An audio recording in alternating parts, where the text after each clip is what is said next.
Salam, selamat pagi, selamat bertemu di dalam kasih Tuhan Yesus. Saya Pastor Babu mengucapkan selamat hari Minggu dan selamat bertemu di dalam siaran langsung kita pada pagi ini. Kepada semua jemaat Tuhan, rakan FB yang ada yang menyaksikan siaran langsung kita pada pagi ini, terutamanya juga saya ucapkan selamat beribadah kepada jemaat Tuhan BEM Bandar Serian.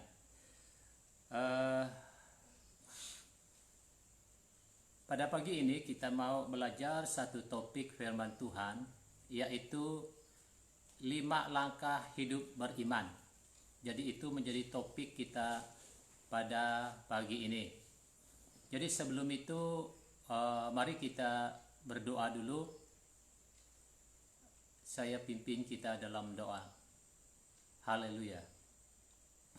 Bapa kami yang ada di surga, Bapa yang kami kasihi, dalam nama Tuhan Yesus, kami datang di hadirat Tuhan pada saat ini mengucap syukur karena masa waktu ini kami boleh dapat menikmati hari ini semuanya oleh karena kasih dan anugerah Tuhan. Kami datang mempersembahkan tubuh jiwa roh kami ke dalam tangan Tuhan, supaya pimpin Tuhan, pelihara, lindungi, berkati kami pada hari ini.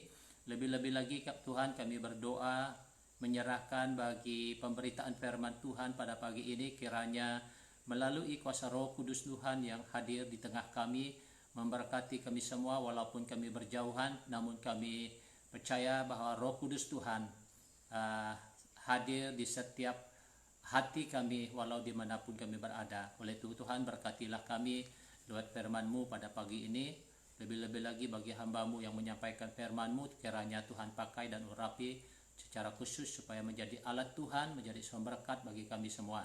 Terima kasih Tuhan, kami serahkan semua doa kami dalam nama Tuhan Yesus kami sudah berdoa. Amin.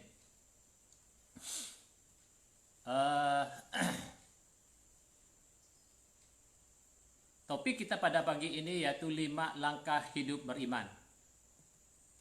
Mari kita baca dalam beberapa ayat terlebih dahulu, yaitu di dalam Ibrani pasal 11 ayat 1 sampai yang ke 31, supaya kita tahu bagaimana jalan cerita ini ya. Mulai dari ayat 1.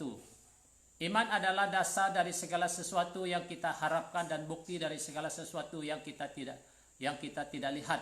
Sebab oleh imanlah telah diberikan kesaksian kepada nenek moyang kita. Karena iman kita mengerti bahwa alam semesta telah dijadikan oleh firman Allah, sehingga apa yang kita lihat telah terjadi dari apa yang kita tidak lihat. Karena iman, Habel telah mempersembahkan kepada Allah korban yang lebih baik daripada korban Kain. Dengan jalan itu ia memperoleh kesaksian kepadanya bahwa ia benar, karena Allah berkenan akan persembahan itu, dan karena iman ia masih berbicara sesudah ia mati. Karena iman Henokh terangkat supaya ia tidak mengalami kematian, dan ia tidak ditemukan karena Allah telah mengangkatnya, sebab sebelum ia terangkat ia memperoleh kesaksian bahwa ia berkenan kepada Allah. Tetapi tanpa iman tidak mungkin orang berkenan kepada Allah, sebab barang siapa berpaling kepada Allah, ia harus percaya bahwa Allah ada dan bahwa Allah memberi upah kepada orang yang sungguh-sungguh mencari Dia. Karena iman, maka Nuh dengan petunjuk Allah tentang sesuatu yang belum kelihatan, dengan taat dan mempersiapkan bahtera untuk menyelamatkan keluarganya, dan karena iman itu ia menghukum dunia, dan ia ditentukan untuk menerima kebenaran sesuai dengan imannya.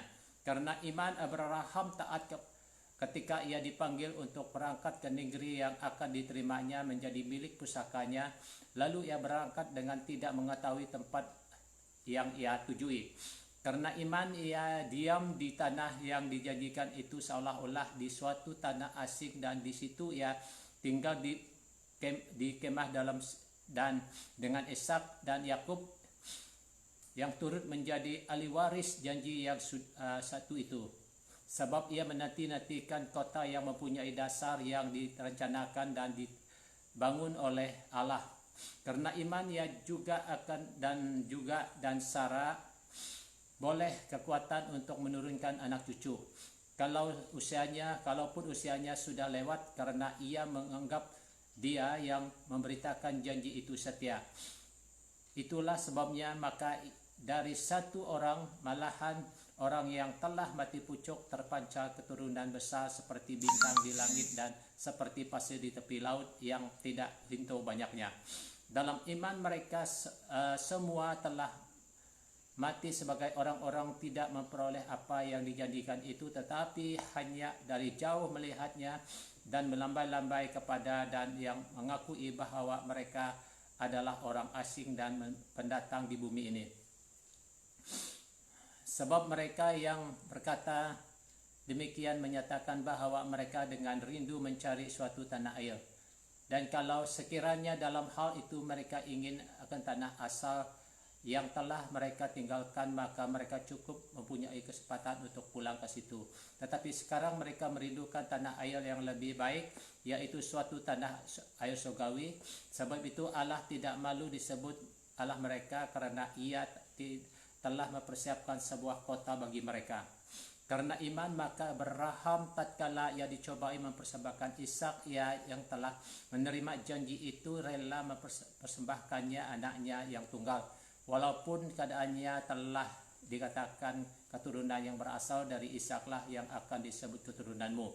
Karena ia berpikir bahwa Allah berkuasa membangkitkan orang-orang sekalipun dari antara orang mati, dan dari situ ia seakan-akan menerimanya kembali. Karena iman maka Ishak sambil memandang jauh ke depan memberikan berkatnya kepada Yakub dan Esau. Karena iman maka Yakub ketika hampir waktunya akan mati memberkati kedua anak Yusuf, lalu menyembah sambil bersandar pada tongkatnya. Karena iman maka Yusuf menjelang matinya memberikan tentang keluarnya orang-orang Israel dan memberi pesan tentang tulang-tulangnya. Karena iman maka Musa setelah lahir disembunyikan selama 3 bulan oleh orang tuanya, karena mereka melihat bahwa anak itu elok rupanya. Mereka tidak takut akan perintah raja.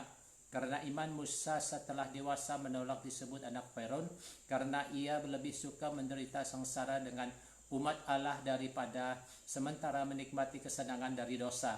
Ia menganggap penghinaan karena Kristus sebagai kekayaan dan yang lebih besar daripada semua harta Mesir, sebab pandangannya ialah arahkan kepada upah.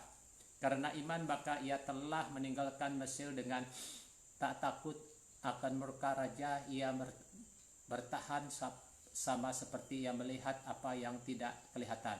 Karena iman maka ia mengadakan Paskah dan mempercikan darah supaya pembeda anak sulung jangan menyentuh mereka. Karena iman maka setelah melintasi laut merah seperti tanah kering, sedang orang-orang Mesir mengalami tenggelam ketika mereka mencobanya.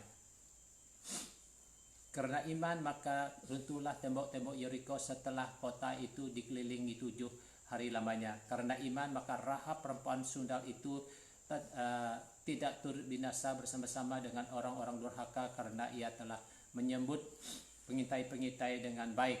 Jadi kalau kita lihat seluruh pasal ini sampai ke 40, semuanya menyangkut tentang bagaimana tentang mereka yang dahulu mereka betul bersandar kepada iman mereka sungguh-sungguh kepada Tuhan.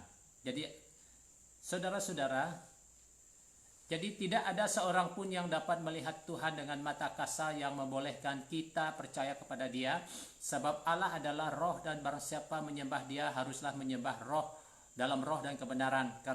Kita percaya kepada Allah melalui iman kepada Yesus Kristus yang telah menjadi juru selamat kita.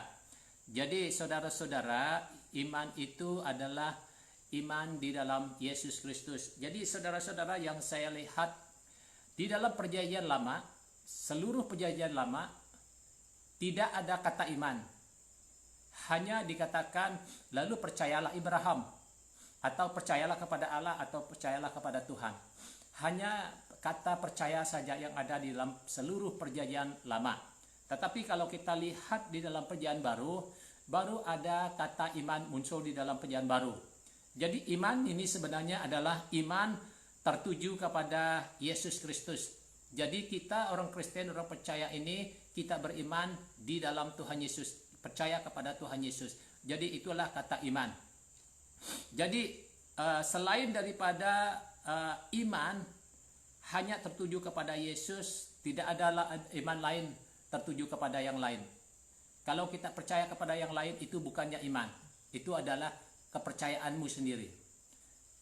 Selain daripada Tuhan Yesus, satu-satunya yang tempat kita beriman dan kita yang percaya, ya.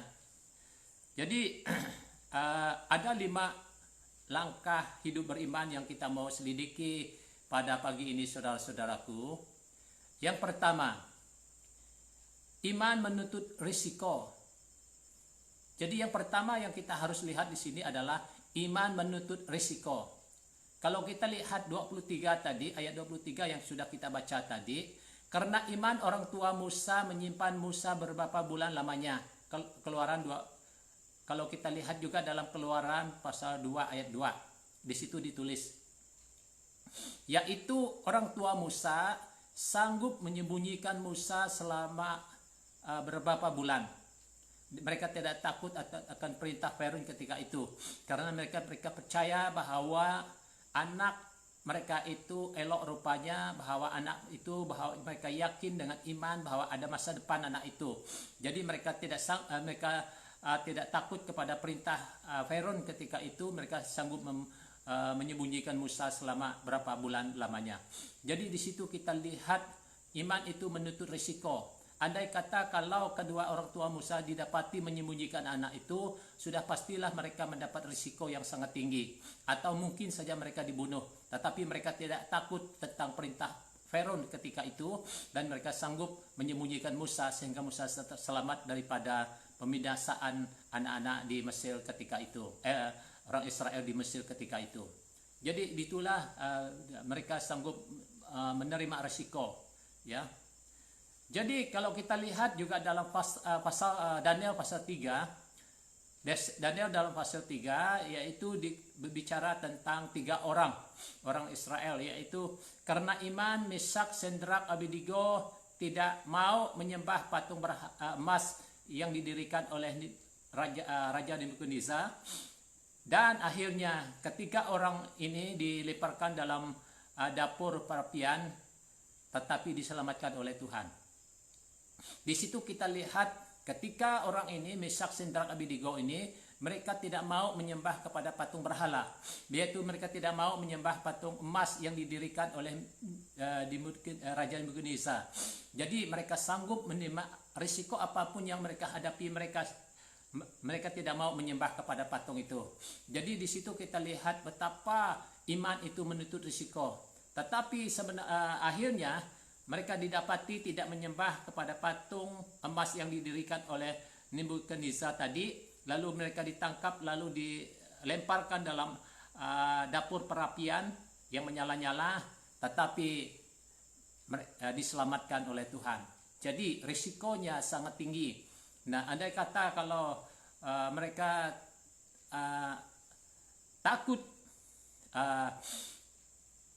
takut kepada arahan Nebukadnezar, sudah pasti mereka menyangkal iman mereka. Tetapi mereka tidak berbuat demikian. Mereka sanggup menerima risiko yang mereka harus tanggung. Tetapi disitulah saatnya Tuhan datang untuk menolong mereka dan melepaskan mereka daripada malapetaka itu, daripada kematian itu. Jadi demikian juga kalau kita lihat Daniel pasal 3, di mana juga ketika itu Daniel seorang menteri pada zaman Darius. Jadi Daniel ketika itu juga ditangkap oleh karena dia tidak menyembah kepada patung. Akhirnya Daniel dibuang dalam lubang singa. Tetapi singa tidak mau makan Daniel. Tuhan juga menyelamatkan Daniel. Jadi risikonya sangat tinggi. Maka itu saudara-saudara, maka itu sebab hari ini, saat ini, sekarang ini, Banyak orang-orang meninggalkan iman Kristennya karena tidak mau menerima risiko.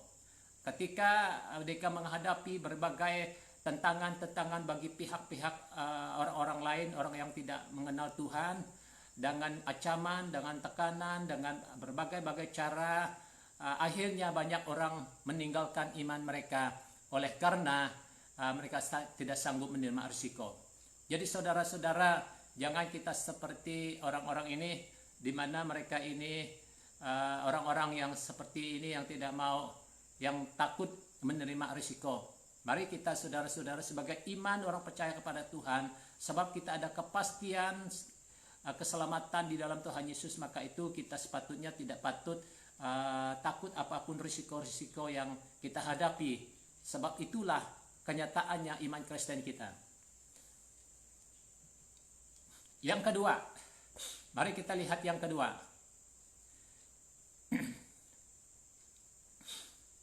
Iman menuntut pilihan yang tepat. Ini satu topik yang sangat baik, yaitu iman menuntut pilihan yang tepat. Jadi saudara-saudara, jika pada hari ini kita beriman kepada Yesus, maka itulah pilihan yang tepat. Mari kita baca juga di dalam berapa ayat yang sudah kita baca tadi, ayat 24 hingga 25. Karena iman Musa menolak disebut anak putri Firaun. Nah, ketika putri Firaun telah mengangkat Musa dari sungai Nil untuk menjadi anak angkatnya, dan Musa dibesarkan di istana Firaun, dan sebab dia sudah diambil anak angkat oleh anak Firaun, putri Firaun. Tetapi ketika Musa sudah menjadi dewasa, sudah besar, dia tahu bahwa orang Israel adalah bangsanya. Jadi dia sanggup menderita dengan bangsanya sendiri. Dia percaya kepada Allah bangsanya, bukan percaya kepada berhala-berhala lain. Jadi di situ kita lihat Musa menolak disebut anak putri Firaun. Jadi iman menuntut pilihan yang tepat. Jadi andai kata kalau Musa tetap menjadi anak Firaun, tidak mau kembali kepada orang Israel, tidak mau menyembah kepada orang Israel, berarti bahwa Musa membuat pilihan yang salah. Tapi di sini kita lihat bahwa Musa membuat pilihan yang tepat, yaitu bahwa Allah Israel adalah Allah yang sebenarnya. Allah Israel adalah Allah yang sesungguhnya, yang harus dia membuat pilihan yang tepat untuk kembali kepada bangsanya, untuk kembali kepada Allahnya. Jadi Musa telah membuat pilihan yang tepat. Nah, kalau kita lihat juga dalam Yosua pasal 24 ayat 15 yang berbunyi demikian. Yosua menentang bangsa Israel untuk memilih kepada siapa mereka beribadah. Dan sesuatu di saat-saat akhir daripada kepimpinan Yosua, ketika Yosua telah tua dan akhirnya dia mengumpulkan seluruh umat Israel, lalu di hadapan umat Israel, Yosua berkata kepada umat Israel ketika itu dan berkata kepada mereka, pilihlah kepada siapa kamu beribadah pada hari ini, kata Yosua kepada seluruh umat Israel. Apakah kamu mau menyembah kepada Allah yang di seberang sana, yang di mana nenek moyang kita sembah dulu, atau di negeri yang kita diami ini, di mana penyembahan berhala di negeri yang kita diami sekarang ini? Kata Yosua. Tetapi kata Yosua, aku dan seisi keluargaku kami menyembah kepada Allah. Jadi Yosua membuat pilihan yang tepat untuk beribadah kepada Tuhan seumur hidupnya dan seluruh seisi keluarganya. Jadi Yosua memperhadapkan pilihan ini kepada umat Israel. Jadi puji Tuhan karena umat Israel pun semuanya mengaku bahwa mereka beribadah kepada Tuhan ketika itu. Jadi saudara-saudara, jadi di situ kita lihat bahwa Yosua pun membuat pilihan yang tepat. Nah, mari kita lihat juga ayat 31 seperti ayat yang kita baca tadi. Yaitu karena iman Rahab perempuan Sudan itu tidak takut binasa karena ia menyebut pengintai itu dengan baik. Nah, kita lihat saudara-saudara di mana orang-orang Israel ketika mereka menyeberangi sungai Yordan, mereka mau menyerang kota Yeriko. di mana kita lihat bahwa ada seorang perempuan sundal di situ namanya Rahab. Jadi memang kota itu sudah gemetar kehadiran orang Israel. Jadi kita lihat bahwa Rahab ini walaupun dia seorang perempuan sundal, namun dia punya keyakinan, dia percaya kepada Allah Israel. Lalu di situ kita lihat bahwa dia menyembunyikan pengintai-pengintai Israel yang pergi mengintai kota Yeriko itu tadi. Jadi dia menyembunyikan mereka, lalu mereka terlepas dan tidak dibunuh oleh orang-orang kota itu pada waktu itu. Jadi oleh itu kita lihat bahwa Rahab membuat pilihan yang tepat. Membuat pilihan yang tepat walaupun dia di tengah-tengah, hidup di tengah-tengah orang kafir, orang yang tidak mengenal Tuhan. Namun dia membuat pilihan tepat kepada Allah yang benar-benar menyelamatkan. Itulah kita lihat Rahab. Jadi saudara-saudara, mari kita pada hari ini, saya menentang kita semua pada hari ini, supaya Anda membuat pilihan yang tepat. Walau dimanapun Anda berada, baik Anda di tengah-tengah orang yang tidak mengenal Tuhan, baik Anda di tengah kota, baik Anda di tengah negeri manapun engkau berada, percayalah kepada Tuhan Yesus yang dapat menyelamatkan. Percayalah kepada Tuhan Yesus yang dapat menyelamatkan jiwamu, hidupmu, menebusmu. Jangan takut menghadapi risiko apapun yang engkau hadapi, sebab keselamatanmu itu pasti kau miliki andainya engkau setia. Dan oleh itu jangan takut menghadapi risiko dan buatlah pilihan yang tepat, saudara-saudaraku semua. Jadi yang ketiga, mari kita lihat yang ketiga. Iman menuntut ketaatan. Ini yang sangat baik. Iman menuntut ketaatan. Saudara-saudara, kita lihat juga ayat 27 yang kita baca tadi. Karena iman kepada Allah, Musa meninggalkan Mesir. Di situ kita lihat, karena ketaatan Musa kepada Allah tadi, dia sanggup meninggalkan Mesir. Jadi di situ kita lihat bahwa ketaatan Musa itu begitu sungguh-sungguh. Akhirnya dia sanggup meninggalkan kemewahan Mesir. Dia sanggup meninggalkan segala kekuasaannya, segala kemewahan-kemewahan, kesenangan dunia yang ada di Mesir. Tidak kekurangan apapun. Dia sanggup tinggalkan semuanya itu karena dia pilih untuk taat kepada Allah. Lalu meninggalkan Mesir ketika itu, saudara-saudara. Jadi yang seterusnya kita lihat juga di dalam Samuel pasal 3. Samuel pasal 3 juga kita lihat begini ya bunyinya. Samuel pasal 3, 1 Samuel pasal 15 ayat 22 yang berbunyi demikian. Ketaatan melebihi korban. Tetapi jawab Samuel, apakah Tuhan itu berkenan kepada korban bakaran dan korban sembelihan sama seperti kepada mendengarkan suara Tuhan?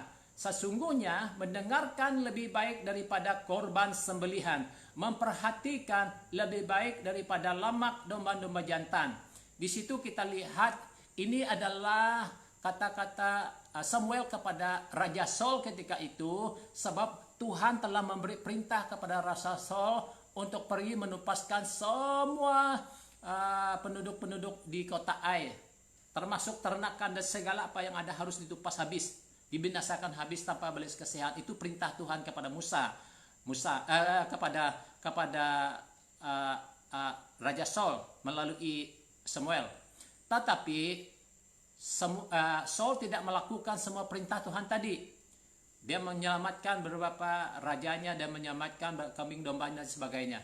Jadi itulah murka Tuhan kepada Raja Saul ketika itu. Maka itu sebabnya kata Samuel kepada dia di dalam ayat itu tadi, yaitu bahwa sesungguhnya mendengar lebih baik daripada korban sembelihan, memperhatikan lebih baik daripada lemak domba-domba jantan.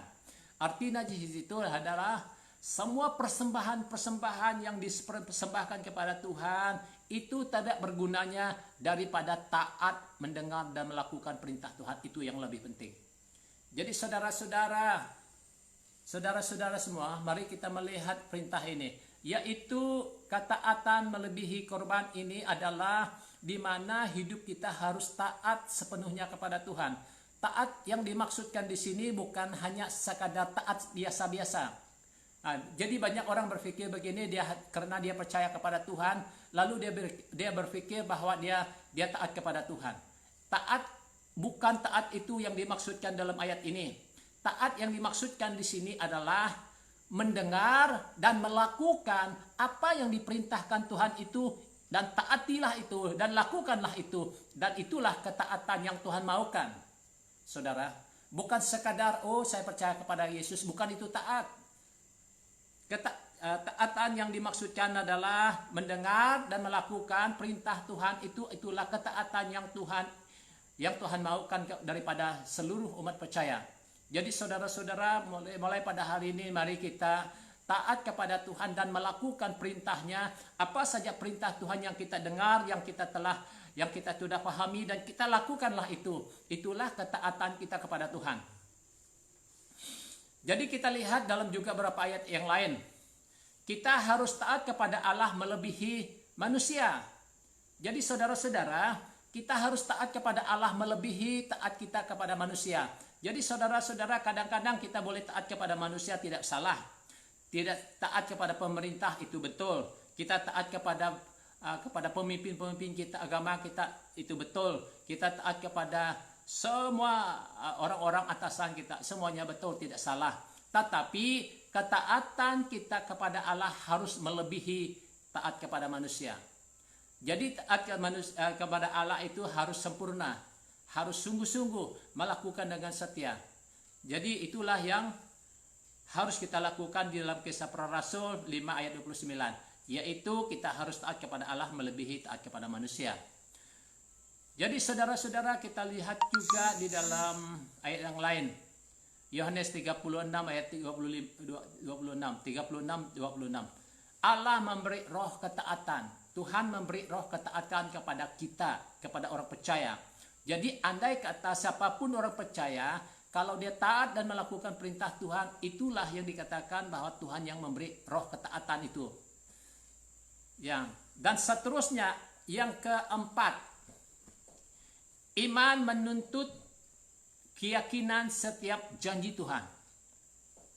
Jadi saudara-saudara, iman kita menuntut setiap janji Tuhan, setiap janji Allah. Saudara-saudaraku, harus kita paham lebih dulu. Ya, banyak orang banyak orang ingin menuntut janji Tuhan. Tetapi di sebaliknya, dia tidak menaati Tuhan. Nah, bayangkan, bagaimana mungkin kita boleh menuntut janji Tuhan? Bagaimana mungkin kita menuntut setiap janji Tuhan kalau kita tidak taat kepada Tuhan? Jadi kita lihat dalam perjanjian lama, perjanjian baru pun banyak nabi-nabi, rasul-rasul, mereka menuntut janji Tuhan sebab hidup mereka memang adalah orang yang taat dan setia. Mereka wajar mereka menuntut setiap janji Tuhan. Jadi saudara-saudara, mari kita lihat dalam beberapa ayat lagi. Ayat 21. Ayat 28. Musa taat kepada janji Allah. Jadi Musa, dia taat segala perintah Tuhan kepadanya, dia taati, dia lakukan, dia taat. Dia taat kepada janji Tuhan. Dia menuntut segala janji-janji Tuhan. Janji Tuhan dapat dipercayai. Mazmur 119 ayat 140. Janji Tuhan dapat dipercayai. Saudara-saudara, janji manusia selalu tidak ditepati. Selalu kita memungkiri janji. Tetapi janji Tuhan dapat dipercayai. Oleh itu apapun janji Tuhan, kita pegang itu dan kita tuntut itu dan kita mohon supaya Tuhan genapi janjinya itu. Tetapi yang jauh lebih penting adalah harus hidup kita benar dulu. Harus kita hidup setia dulu. Hidup kita taat dulu. Baru kita boleh layak untuk menuntut janji Tuhan. Dan yang kelima. Iman menyelesaikan segala kesulitan. Jadi iman menyelesaikan segala kesulitan. Ayat 28-29. Karena iman Musa dan bangsa Israel melintasi Laut Teberau, Laut Merah. Ya, di situ kita lihat ketika orang Israel keluar dari Mesir dan mereka menyeberangi Laut Merah. Jadi itu menjadi kesulitan yang besar. Jadi itu menjadi percobaan yang sangat besar. Bagaimana mungkin dapat menyeberangi laut itu? Jadi disitulah menuntut iman yang sungguh-sungguh melakukan mukjizat yang besar. Jadi oleh karena bangsa Israel, terutamanya Musa sebagai pemimpin mereka ini adalah orang yang taat kepada Tuhan. Apapun segala perintah Tuhan dia taati, dia lakukan. Dan akhirnya iman Musa ini menyelesaikan kesulitan itu tadi. Dan akhirnya Tuhan berbicara kepada Musa supaya dia mengangkatkan tongkatnya, lalu memukul sedikit air laut itu, dan akhirnya Laut Merah itu terbelah dua dan mereka menyeberangi dengan kaki yang kering. Di situ kita lihat segala kesulitan yang kita harus lalui, hadapi. Pasti akan ada penyelesaiannya, pasti akan ada jalan keluar, pasti akan jalan keluar oleh Tuhan bagi kita. Oleh itu saudara-saudara, kita lihat bahwa iman kita harus dengan sungguh-sungguh menyelesaikan segala kesulitan. Pertanyaannya ialah, apa kesulitan-kesulitan yang Anda atau saya hadapi ketika ini, saat ini? Dan jika kita mempunyai iman, maka semuanya dapat diselesaikan segala kesulitan hidup kita. Nah, mari kita juga baca dalam Matius pasal 17 ayat 21, berbunyi demikian. Iman memindahkan gunung. Dalam ayat ini iman memudahkan gunung. Yesus berkata kepada orang Israel, pada waktu itu mengatakan, kalau kamu memiliki iman sebiji sesawi sahaja, katanya, kamu berkata kepada gunung ini, beralihlah ke sana, maka gunung itu akan beralih sesuai dengan imanmu, katanya. Jadi di situ kita lihat, saudara, gunung-gunung apapun yang kita perintahkan dengan iman, dengan yakin, maka gunung itu akan dipindahkan. Nah, pertanyaannya, gunung apa? Apakah kita mau memindahkan gunung yang berdekatan dengan rumah kita, dengan kampung kita, supaya kampung kita nampak tidak ada gangguan daripada melihat gunung-gunung yang banyak, lalu kita berdoa supaya gunung itu dipindahkan? Bukan begitu maksudnya, saudara. Gunung berbicara tentang percobaan. Saudara-saudara, apapun percobaan yang kita hadapi, walau setinggi gunung pun. Nah, kalau kita memiliki iman sebiji sesawi, kata firman Tuhan, kita akan memerintahkan kepada percobaan yang kita hadapi, gunung percobaan yang kita hadapi, maka gunung itu akan beranjak ke tempat lain, akan disingkirkan. Saudara-saudara, kesulitan apapun, masalah apapun, pergumulan apapun, kalau kita memiliki iman sebiji sesawi, maka kita mampu, maka percobaan itu dapat diatasi atau dapat diselesaikan dengan iman kita kepada Tuhan. Oleh itu mari saudara-saudara, mari kita melihat apa yang kita hadapi ketika ini, di saat-saat pandemik COVID-19 ini, di mana seluruh umat manusia, seluruh rakyat kita, di mana ya seakan-akan merupakan satu gunung percobaan yang amat tinggi, satu gunung percobaan yang sukar didaki, gunung percobaan yang sukar disingkirkan.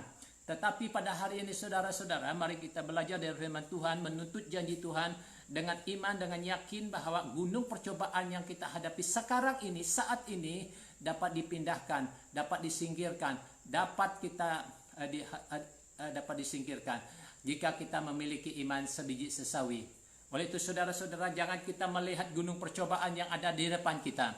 Jangan kita melihat keadaan COVID ini yang telah menular di sana sini. Tetapi percayalah kepada Tuhan. Jadi berimanlah kepada Tuhan Yesus. Sebab Tuhan Yesuslah memegang kehidupan kita. Tuhan Yesuslah yang jadi jaminan hidup kita.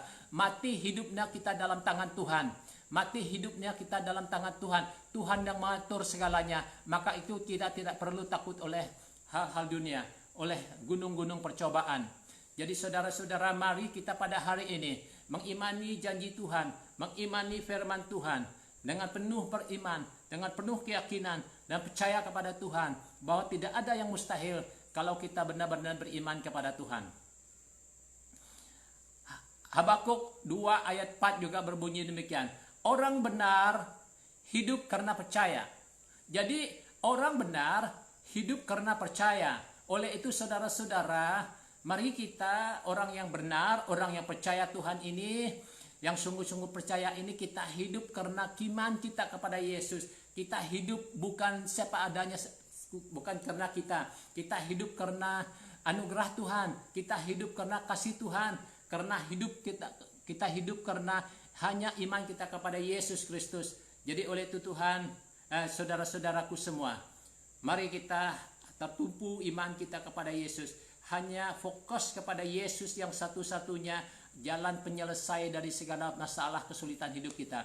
Mari kita fokuskan hidup kita dari segala apa yang melanda hidup kita, dan yakinlah bahwa ada jalan keluar. Yakinlah bahwa Yesus dapat menolong kita di saat dan masa waktu yang tepat sesuai dengan kehendaknya sendiri.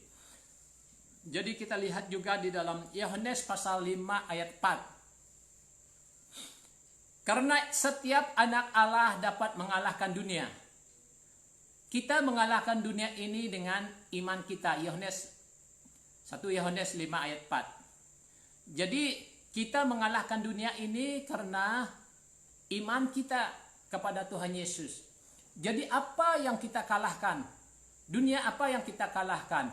Maksudnya kita mengalahkan dunia ini adalah segala keinginan dunia, segala kemewahan dunia, kesenangan dunia, segala keangkuhan dunia dan sebagainya. Kita kalahkan semuanya itu karena iman kita kepada Yesus. Jadi saudara-saudara, hanya iman kita sajalah yang dapat mengalahkan dunia. Hanya iman kita sajalah yang dapatkan mengalahkan segala sesuatu yang boleh melemahkan, menjatuhkan iman kita oleh karena tarikan-tarikan dunia. Tetapi jika kita memiliki iman yang sungguh-sungguh kepada Tuhan Yesus, maka iman kita itulah yang mampu untuk mengalahkan segala kesulitan, segala keinginan dunia, segala kemewahan dunia, karena iman kita kepada Yesus Kristus. Saudara-saudara, inilah yang kita lihat, ada 5 poin yang kita belajar pada pagi ini, yaitu 5 langkah hidup beriman. Maka itu mari kita saudara-saudara mempraktekkan iman kita kepada Tuhan, yaitu apapun risiko yang kita hadapi, jangan takut, jangan gemetar, sebab Tuhan menyertai kita dalam kesulitan apapun. Jangan takut menghadapi risiko, sebab Tuhan menyertai kita dan akan memberi jalan keluar dan menjadi penolong kita yang setia, yang memberi kekuatan bagi kita untuk berdiri teguh di dalam badai percobaan apapun yang kita hadapi dalam kehidupan ini. Dan marilah kita hidup taat kepada Tuhan, marilah kita hidup setia kepada Tuhan, marilah kita tetap di dalam Dia, dan apapun kesulitan kita, iman kita sanggup menyelesaikannya. Hanya kita berpaut kepada Tuhan. Jadi saudara-saudara, inilah sedikit renungan firman Tuhan yang kita belajar pada pagi ini. Kiranya firman Tuhan pada hari ini memberkati kita semua. Kiranya Tuhan Yesus memberkati jemaat Tuhan semua. Salam. Mari kita berdoa. Haleluya. Bapa kami di surga, kami mengucap syukur karena Engkau telah berbicara kepada kami Tuhan lewat firman Tuhan pada pagi ini, yaitu 5 langkah hidup beriman. Kiranya Tuhan Engkau terus memberkati kami semua, memberkati seluruh jemaat Tuhan yang mendengar, memberkati kami semua. Kuatkanlah, teguhkanlah iman percaya kami, di mana kami berhadapan dengan kesulitan hidup ini. Namun kami hanya berfokus kepada Tuhan karena kami tahu bahwa satu-satunya andalan kami, harapan kami yang dapat menolong kami, yaitu Yesus Kristus Tuhan Juru Selamat kami. Terima kasih Tuhan, karena Engkau telah berbicara kepada kami. Haleluya. Dalam nama Tuhan Yesus Kristus kami sudah berdoa. Amin. Salam.